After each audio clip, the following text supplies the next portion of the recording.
Friends, welcome back to another video. ഇന്ന് ഞാൻ പറയാൻ പോകുന്നത് ബികോസ് 185 എന്റർപ്രീനർഷിപ്പിനെ പറ്റിയിട്ടുള്ള ടോപ്പ് 5 ഇമ്പോർട്ടൻറ്റ് ടോപ്പിക്സ് ആണ്.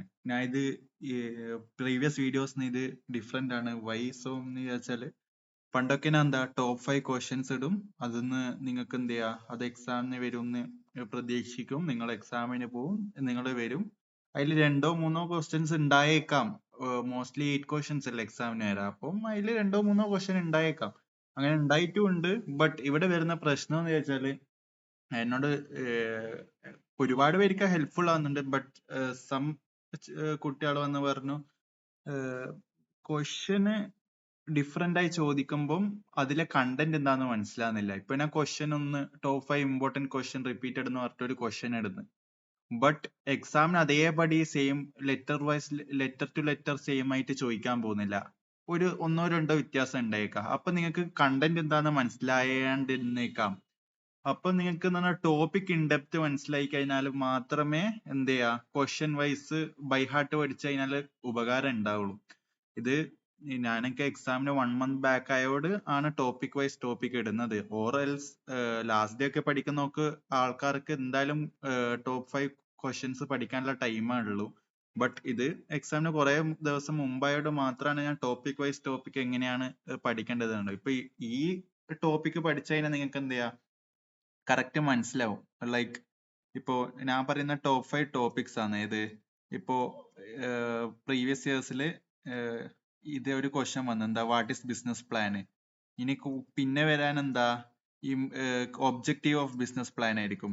അപ്പോ നമുക്ക് മനസ്സിലായത് ബിസിനസ് പ്ലാൻ എന്ന് പറഞ്ഞ യൂണിറ്റ്, ആ ഒരു യൂണിറ്റ് 7 ആ യൂണിറ്റ് 7 ആ ഒരു യൂണിറ്റ് ഇമ്പോർട്ടന്റ് ആണെന്ന് മനസ്സിലായി. അപ്പൊ അതിലുള്ള ടോപ്പിക്സ് ആണ് നമ്മൾ ഇന്ന് ഡിസ്കസ് ചെയ്യാൻ പോകുന്നത്. അപ്പൊ അതിലുള്ള കുറച്ച് ടോപ്പിക്സ് ഇമ്പോർട്ടന്റ് ആയ യൂണിറ്റും ടോപ്പിക്കും കാര്യങ്ങളിലും ഞാൻ ഒരു സ്റ്റോറി മെത്തേഡിൽ പറഞ്ഞു. അപ്പൊ സ്റ്റോറി മെത്തേഡിൽ പറഞ്ഞുള്ള ഉപകാരം എന്ന് വെച്ചാൽ നിങ്ങൾക്ക് ഓർമ്മ വരുന്നതെല്ലാം എഴുതി കൊടുക്കാം. അപ്പൊ നിങ്ങൾ ടോപ്പ് ക്വസ്റ്റ്യൻസ് പഠിച്ച് ഞാൻ പറയുന്ന പോലെ ബൈ ഹാർട്ട് പഠിച്ചു കഴിഞ്ഞാൽ ചിലപ്പോൾ അവിടെ പോയി കഴിഞ്ഞാൽ ഓർമ്മ ഉണ്ടാവുന്ന വരില്ലല്ലോ.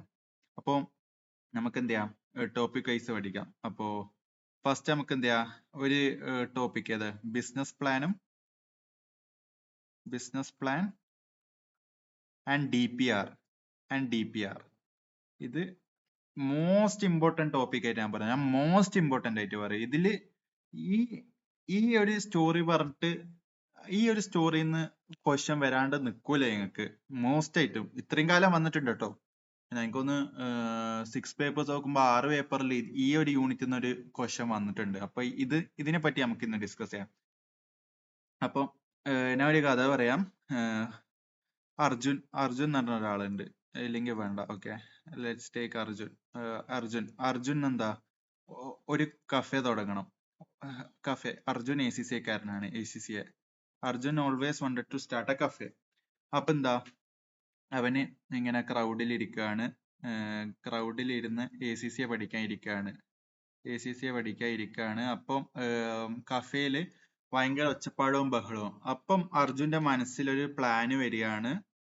എന്ത്, ഇവിടെ ഒച്ചപ്പാടും, വാട്ട് ഈസ് സ്റ്റോപ്പിംഗ് ഹിം, ഇത് കഫേയില് കുറെ ബഹളം ഉള്ളതോടെ അവന് പഠിക്കാൻ കഴിയുന്നില്ല. അപ്പം വാട്ട് ഈസ് സ്റ്റോപ്പിംഗ് ഹിം, അപ്പൊ അവിടെ ഒരു പ്രോബ്ലം കിട്ടി, അവനൊരു പ്രോബ്ലം കിട്ടി.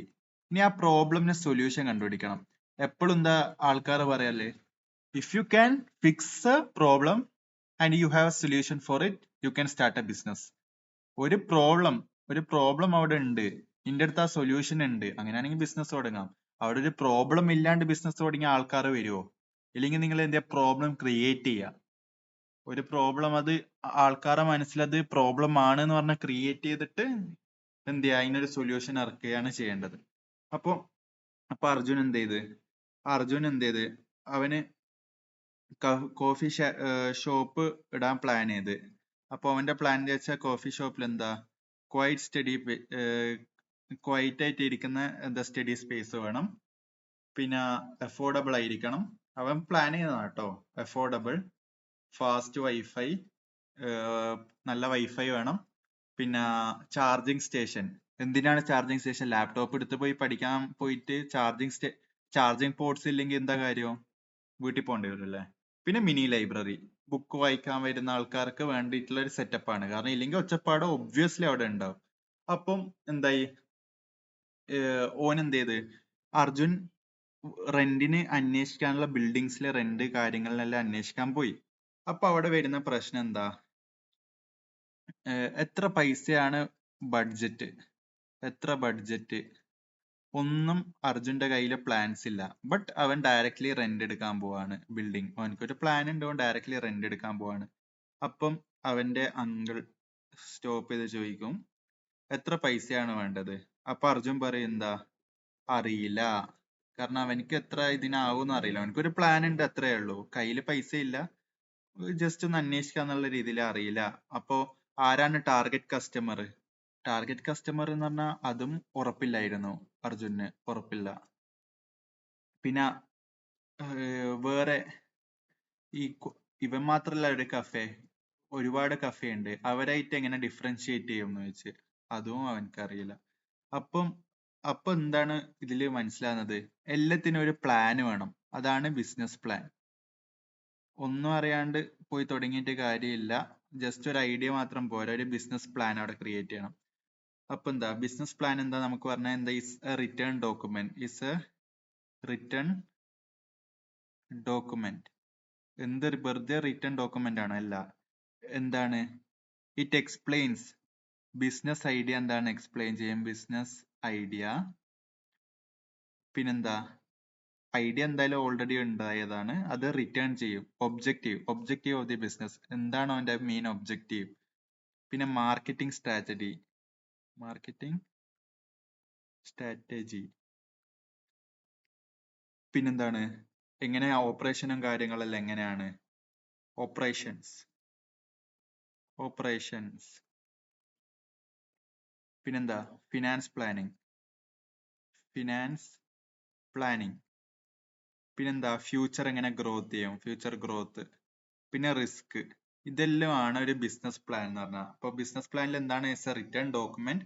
അതിൽ ബിസിനസ് ഐഡിയ ഉണ്ടാവും, ഒബ്ജക്റ്റീവ് ഓഫ് ദി ബിസിനസ് ഉണ്ടാവും, മാർക്കറ്റിംഗ് എങ്ങനെ ചെയ്യാന്നുണ്ടാവും, ഓപ്പറേഷൻ എങ്ങനെ ചെയ്യാന്ന് പറഞ്ഞാൽ ഫിനാൻസ് എങ്ങനെ എടുക്കുന്നുണ്ടാവും, ഫ്യൂച്ചർ ഗ്രോത്തും റിസ്ക്കും ഉണ്ടാവും.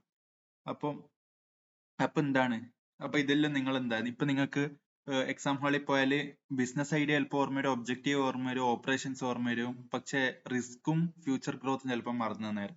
അപ്പൊ നിങ്ങൾ മാക്സിമം എന്താ, നിങ്ങൾക്ക് അറിയുന്ന പോയിന്റ് നീട്ടി വലിച്ച് എഴുതാൻ നോക്കുക. ഇപ്പൊ ബിസിനസ് ഐഡിയയെ പറ്റി നിങ്ങൾ ഓരോരോ സബ് ഹെഡിങ് കൊടുത്ത് ഇതിലൊരു 2-3 വരി എഴുതി കൊടുക്കുക, ഒബ്ജക്റ്റീവ് 2-3 വരി എഴുതി കൊടുക്കുക, അറിയുന്ന പോയിന്റ്സ് എഴുതി കൊടുക്കുക. മാക്സിമം 20 മാർക്സിൽ ഞാൻ പറയും, മാക്സിമം 20 മാർക്സിൽ നിങ്ങൾ എന്ത് ചെയ്യുക, 4 പേജ് 5 പേജ് എഴുതാൻ നോക്കുക. പാസ്സാണെങ്കിൽ അതാ നടക്കുള്ളൂ. അപ്പൊ എന്ത് ചെയ്യാം, അപ്പൊ ബിസിനസ് പ്ലാൻ എന്ന് പറഞ്ഞാൽ നിങ്ങൾക്ക് എന്ത് ചെയ്യാം, ഈസി പോയിന്റ്സ് എല്ലാം മനസ്സിൽ വെക്കുക. എന്താ ബിസിനസ് പ്ലാൻ എന്താ, ഒരു GPS പോലെ, അല്ല GPS ഗൂഗിൾ മാപ്പ് പോലെ എന്താന്ന്, ഒരു ഗൈഡാണ്. എന്തിന്, ഗൂഗിൾ മാപ്പ് എങ്ങനെ ഒരു ഗൈഡാണത്, ഗൈഡ് ഫോർ ട്രാവലേഴ്സ്. അപ്പൊ ഇതെന്താ, ബിസിനസ് പ്ലാൻ എന്താ, ഗൈഡ് ഫോർ ആര്, ഗൈഡ് ഫോർ എന്റർപ്രൈനേഴ്സ്. അപ്പൊ ഇതേപോലെ എഴുതി കൊടുക്കുക. അപ്പൊ നിങ്ങൾ എഴുതി കൊടുക്കുക, നിങ്ങളൊരു ട്രാവലർ ആണെങ്കിൽ GPS ഇല്ലാണ്ട് എങ്ങനെ സ്ഥലങ്ങൾ കറങ്ങി ഡെസ്റ്റിനേഷനിലേക്ക് എത്തൂല. അതുപോലെയാണ് ബിസിനസ് വിത്തൗട്ട് എ പ്ലാൻ. നിങ്ങൾക്ക് ഒരു ഐഡിയ മാത്രം വെച്ചിട്ട് ഒരു പ്ലാൻ ഇല്ലെങ്കിൽ നിങ്ങൾ ഇങ്ങനെ കറങ്ങി ലാസ്റ്റ് ഫെയിൽ ആവും, ഇവിടെ സക്സസിലേക്ക് ആവൂല എന്ന് പറയാം. അപ്പൊ ഇതെല്ലാം നിങ്ങൾക്ക് എന്താ ജനറൽ ആയിട്ട് എഴുതി കൊടുക്കേണ്ട പോയിന്റ്സ് ആണ്. അപ്പൊ ഇങ്ങനത്തെ പോയിന്റ്സ് എല്ലാം മാക്സിമം ഇതാക്കുക. ഇതെല്ലാം നിങ്ങൾ ഈ പ്ലാനിൽ ഞാൻ പറഞ്ഞില്ലേ GPS കാര്യങ്ങളും, അതിന് നിങ്ങൾ എന്ത് ചെയ്യുക, നീട്ടി വലിച്ച് എഴുതി കൊടുക്കുക. And why business plan is important, എന്തുകൊണ്ടാണ് ഇമ്പോർട്ടന്റ്,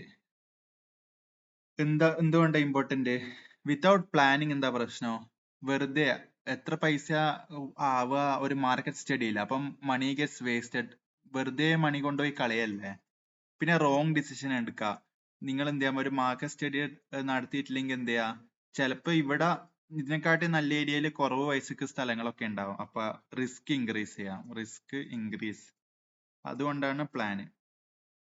അപ്പൊ എന്ത് ചെയ്യാ, ഇനി എന്ത് ചെയ്യാ, ബിസിനസ് ഞാൻ പറഞ്ഞ പോലെ ബിസിനസ് പ്ലാൻ എന്ത് ചെയ്യാ, ഒരു ഡയറക്ഷൻ തരൂ, ഒരു ഗൂഗിൾ മാപ്പ് പോലെ ഒരു ഡയറക്ഷൻ തരൂ. ആർക്ക് വേണ്ടി, എന്റർപ്രൈനേഴ്സിന് വേണ്ടി. ഓക്കെ,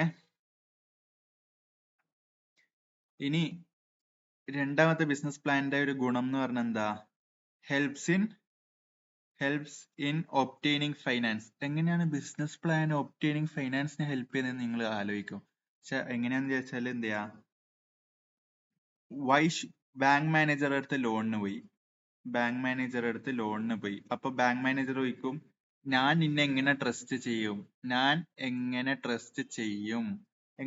ചെയ്യും? അപ്പൊ എന്താ നിങ്ങൾ പറയൂ, എനിക്ക് നല്ല ഡെഡിക്കേഷൻ ഉണ്ട്, ഞാൻ സുന്ദരൻ സുഗമനാണെന്ന് പറഞ്ഞു കഴിഞ്ഞാൽ ലോണ് തരുമോ? ഇല്ല. ലോണ് മോനെ നീ ഇറങ്ങിക്കോന്ന് പറയും. പക്ഷെ ഇവിടെ എന്താ ബിസിനസ് പ്ലാൻ ഉണ്ടെങ്കിൽ എന്താ ഒരു ഗുണം? നിങ്ങൾക്ക് എന്ത് ചെയ്യാ, എസ്റ്റിമേറ്റഡ് പ്രോഫിറ്റ്, സെയിൽസ്, എങ്ങനെയാണ് ഓപ്പറേഷൻ ചെയ്യാന്നെല്ലാം കാണിച്ചു കൊടുത്താൽ എന്ത് ചെയ്യാ, ഒരു പ്ലാൻ ഉണ്ടെങ്കിൽ എന്ത് ചെയ്യാ, ലോണ് കിട്ടാൻ കുറച്ചും കൂടി ഈസിയാണ്. അപ്പൊ എന്ത് ചെയ്യാ, ഇൻവെസ്റ്റേഴ്സിന് മനസ്സിലാവും, ബാങ്ക്സിന് മനസ്സിലാവും. നിങ്ങളെ പ്ലാൻ കാണിച്ചു കൊടുത്ത ഒരു ബുൾഷിറ്റ് പ്ലാൻ ആണെങ്കിൽ അന്നേരം തന്നെ റിജക്ട് ചെയ്ത് കിട്ടും. നിങ്ങൾ നല്ല പ്ലാൻ കാണിച്ചു കൊടുത്താൽ നിങ്ങൾക്ക് ആക്സെപ്റ്റൻസ് റേറ്റ് കൂടുതലാണ്. അപ്പൊ പിന്നെന്താ, റെഡ്യൂസ് റിസ്ക്. എങ്ങനെ റെഡ്യൂസ് റിസ്ക് ആവുന്നത്? റിസ്ക് കുറക്കാന്ന് പറഞ്ഞാൽ എന്താ, ഒരു ഏരിയയില് മൊത്തം ഇതേപോലത്തെ കഫേ ഉണ്ട്, അവിടെ പോയി തുടങ്ങിയിട്ട് കാര്യമുണ്ടോ? ഇല്ല, പൊട്ടും. നേരെ മറിച്ച് ഒരു ഏരിയയില് കുറെ സ്റ്റുഡൻസ് ലാക്ക് ചെയ്യുന്ന എന്താ, നല്ലൊരു സൈലന്റ് കഫേ ആണ്, ഇവിടെ കൊണ്ടുപോയി തുടങ്ങിയാൽ എന്താ സക്സസ് ആകാനുള്ള ചാൻസ് ഇല്ലേ? അപ്പൊ അതിലും നിരീക്ഷിക്കാനുള്ള ഒരു പ്ലാൻ നമ്മൾ ക്രിയേറ്റ് ചെയ്യണം. അപ്പൊ എന്താ, ബിസിനസ് പ്ലാൻ റെഡ്യൂസ് റിസ്ക്. പിന്നെന്താ ഹെൽപ്പ് ഇൻ ഡിസിഷൻ മേക്കിംഗ്. എങ്ങനെ ഡിസിഷൻ മേക്കിങ്ങിന് ഹെൽപ്പ് ചെയ്യുമെന്ന്? ഇപ്പൊ ഞാൻ പറഞ്ഞ പോലെ ലൊക്കേഷൻ കണ്ടുപിടിക്കാൻ ഈ ഡിസിഷൻ മേക്കിംഗ് പ്ലാൻ ഹെൽപ്പ് ചെയ്യും. പിന്നെന്താ, സ്റ്റാഫിങ്. എത്ര സ്റ്റാഫ് വേണ്ടി വരും? ഞാൻ ഒരു പ്ലാന് തുടങ്ങി, ഒരു കഫേ ഉണ്ട്, പക്ഷെ സ്റ്റാഫ് ഇല്ല കോഫി കൊടുക്കാൻ, കാര്യമുണ്ടോ? ഒരു കാര്യമില്ല. ഇപ്പൊ എന്തെയ്യാ, എത്ര സ്റ്റാഫ് വേണ്ടി വരും? ഒരു 100 കസ്റ്റമേഴ്സ് വരുന്ന ഒരു സ്ഥാപനം തുടങ്ങി ഒരു സ്റ്റാഫ് ആണെങ്കിൽ അവിടെ കാര്യമുണ്ടോ? ഒരു കാര്യമില്ല. നിങ്ങളെ സേവ് ചെയ്യാൻ വേണ്ടി ഒരു സ്റ്റാഫിനെ ഉണ്ടാക്കിയാൽ നിങ്ങൾക്ക് നഷ്ടം ഉണ്ടാവുള്ളൂ. നിങ്ങൾക്ക് എന്ത് ചെയ്യാ, കസ്റ്റമറെ സാറ്റിസ്ഫൈ ചെയ്യാൻ പറ്റിയ ഒരു സ്റ്റാഫ് അവിടെ വേണ്ടേ? അതുകൊണ്ട് ഹെൽപ്പ് ഇൻ ഡിസിഷൻ മേക്കിംഗ്. ഇനി റിസോഴ്സ് യൂട്ടിലൈസേഷൻ ഹെൽപ്പ് ചെയ്യും. റിസോഴ്സ് യൂട്ടിലൈസേഷന് ഹെൽപ്പ് ചെയ്യും. ഇനി അടുത്ത ചോദ്യം, ഇനി അടുത്ത ടോപ്പിക് എന്ന് പറഞ്ഞാൽ കോമ്പണന്റ് ഓഫ് ബിസിനസ് പ്ലാൻ. ഇനി ഓരോ കോമ്പണന്റ്, ഉള്ളിലുള്ള ബിസിനസ് പ്ലാനിന്റെ കോമ്പണന്റ്സ് പറയാ. സമ്മറി ഫസ്റ്റ് തന്നെ നമുക്ക് ഇനി കോമ്പണന്റ് ഓഫ് ബിസിനസ് പ്ലാൻ എന്ന് വെച്ചാൽ നിങ്ങൾ ഇതാ എഴുതണ്ടേ. എക്സിക്യൂട്ടീവ് സമ്മറി പറയും. ഒരു സമ്മറി ഉണ്ടാവും, executive summary.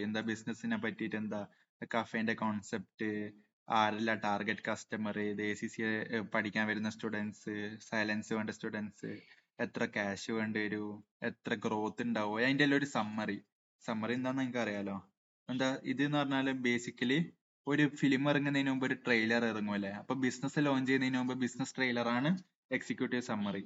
Next business description വേണം. നേച്ചർ ഓഫ് ബിസിനസ് എന്ത് നേച്ചറാണ്, വിഷൻ അതിലുള്ള ഡിസ്ക്രിപ്ഷൻ, ബിസിനസ് ഡിസ്ക്രിപ്ഷൻ ആണ് രണ്ടാമത് വേണ്ടത്. ഇതെല്ലാം കോമ്പണന്റ് ഓഫ് ബിസിനസ് പ്ലാൻ ആണ്. പിന്നെ മൂന്നാമത് മാർക്കറ്റ് മാർക്കറ്റ് അനാലിസിസ് ഉണ്ടാവും. മാർക്കറ്റ് അനാലിസിസ് എന്ന് പറഞ്ഞാൽ തുടങ്ങാൻ പോകുന്ന കഫേന്റെ അവിടെ സ്കൂളും കോളേജും ഉണ്ടോ? ഒരു സ്കൂളും കോളേജും ഇല്ല, പഠിക്കുന്ന പിള്ളേരില്ലാത്ത സ്ഥലത്ത് കൊണ്ട് കഫേ തുടങ്ങിയിട്ട് കാര്യമുണ്ടോ? നിങ്ങളെ മെയിൻ ഒബ്ജക്റ്റീവ് എന്ന് പറഞ്ഞാൽ ACCA സ്റ്റുഡൻസ് പഠിക്കാൻ വരുന്ന സ്റ്റുഡൻസിന്, BCom പഠിക്കാൻ വരുന്ന സ്റ്റുഡൻസിന് സൈലന്റ് ആയ കഫേ തുടങ്ങാനാണ്. പക്ഷെ അവിടെ നിങ്ങൾ തുടങ്ങുന്ന സ്ഥലത്ത് കോളേജും സ്റ്റുഡൻസും ഇല്ല, ഓൾഡ് ഏജ് ആൾക്കാരാണ് കൂടുതലുള്ളത്. അവിടെ തുടങ്ങിയ പൊട്ടൂലേ? അപ്പൊ മാർക്കറ്റ് അനലൈസ് ചെയ്യാം. പിന്നെ സ്റ്റുഡന്റ് പോപ്പുലേഷൻ അറിയാ, കോമ്പറ്റീറ്റേഴ്സ് ആരാന്നെല്ലാം അറിയാ. അതാണ് ഒരു മാർക്കറ്റ് അനാലിസിസ്. പിന്നെ ഈ അനാലിസിസ് എല്ലാം കഴിഞ്ഞിട്ട് ഒരു മാർക്കറ്റ് പ്ലാൻ ഉണ്ടാവണം. മാർക്കറ്റ് പ്ലാൻ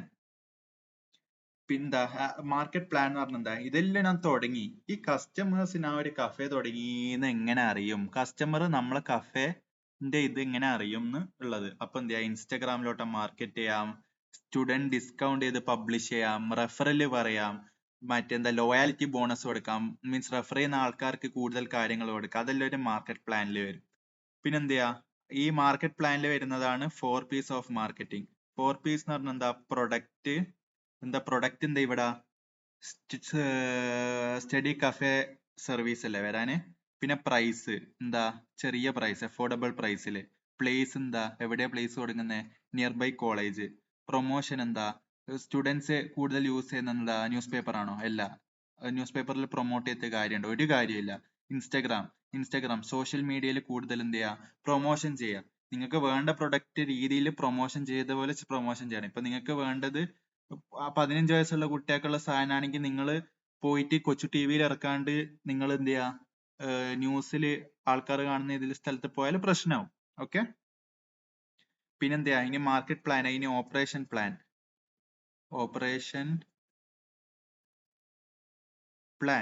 അപ്പൊ എന്തെയ്യാ, എവിടുന്ന് ഫർണിച്ചർ വാങ്ങണം, ഇപ്പോ എങ്ങനെ മൊത്തം കാര്യങ്ങളൊക്കെ, ആരാണ് സപ്ലയർ, മീൻസ് കോഫി വാങ്ങണേ കോഫി പൗഡർ ഒക്കെ വാങ്ങണ്ടേ, എങ്ങനെയാണ് സ്റ്റാഫിങ്, അതൊക്കെ ഉള്ളത്. പിന്നെന്താ ഓർഗനൈസേഷൻ ഓർഗനൈസേഷന്റെ പ്ലാൻ ആർക്കല്ല, ഒരു മാനേജർ ഉണ്ടാവും, ആ മാനേജറിന് responsibility, authority, reporting structure, cashier, എന്തെല്ലാം, ഓർഗനൈസേഷന്റെ മൊത്തം പ്ലാനിങ്. പിന്നെ ഫിനാൻഷ്യൽ പ്ലാനിങ് എന്താ, എത്ര റെന്റ് എത്ര വരും, ഫർണിച്ചറിന് എത്ര കോസ്റ്റ് വരും, സ്റ്റാഫ് പേറോൾ എത്ര വരും, മാർക്കറ്റിങ്ങിന് എത്ര കോസ്റ്റ് വരും, അതിനുള്ള എല്ലാം മൊത്തത്തിലെ ഫോർകാസ്റ്റ് ചെയ്ത പ്ലാനിങ് ഉണ്ടാവും. പിന്നെ risk analysing, 8th risk analysis. എന്തൊക്കെ റിസ്ക് ആണ് വരുന്നത്, റിസ്ക് മെയിൻ ഫാക്ടർ അല്ലേ. കോമ്പറ്റീഷൻ, കൊറോണ വന്ന, എക്കണോമിക് സ്ലോ ഡൗൺ വന്നാൽ നിങ്ങൾ എങ്ങനെ കഫേ എങ്ങനെ ഇതാക്കും, ഇപ്പൊ ഫോർ എക്സാമ്പിൾ കസ്റ്റമർ ട്രെൻഡ് മാറിക്കഴിഞ്ഞാൽ നിങ്ങൾ എങ്ങനെ സർവൈവ് ചെയ്യും. ഇപ്പൊ എന്ത് സൊല്യൂഷനാ കൊടുക്കുക, മെമ്പർഷിപ്പ് പ്രോഗ്രാം കൊടുക്കുക. നിങ്ങൾ ജിമ്മിലെല്ലാം കണ്ടിട്ടില്ലേ, ഒരു മാസത്തില് 2000 രൂപയാണെങ്കിൽ 12 മാസത്തിൽ ചിലപ്പോ 6000 ഉണ്ടാവുള്ളൂ. എന്തുകൊണ്ടാ, 12 മാസം പൈസ അടച്ചു കഴിഞ്ഞാൽ നിങ്ങൾ അവര് സേഫ് ആയി. അപ്പൊ എന്താ, മെമ്പർഷിപ്പ് പ്രോഗ്രാം കൊടുക്കുക, ഓൺലൈൻ ഡെലിവറി, അങ്ങനെ കുറെ ലോയാലിറ്റി ഡിസ്കൗണ്ട് എല്ലാം കൊടുക്കുക. Okay, and that's all for today. ഇനി അടുത്ത യൂണിറ്റ് ആയിട്ട് ഞാൻ വരാം.